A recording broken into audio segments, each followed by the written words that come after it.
Hello everyone. Today I'm going to show you how to change theme on Twitter.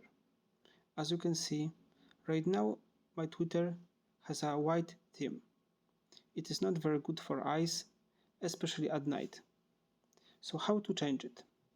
First thing, in the left top corner is the icon of your profile. Click it. Now, if you look down, there is this icon of a sun.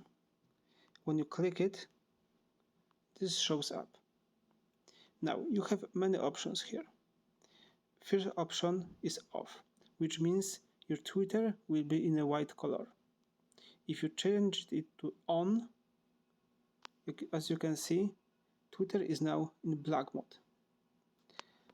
But when you come back to those options,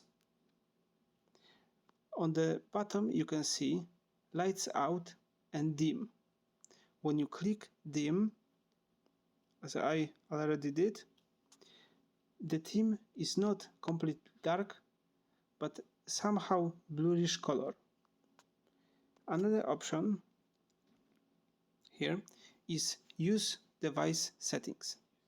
When I choose it, nothing happens. Why? Because when you choose it, it checks what are your device's settings and apply it. And those settings you can change in your phone settings. So here it won't have any effects. So here you have it. Now you know how to change a theme on Twitter. If you find this helpful, please leave a like and subscribe.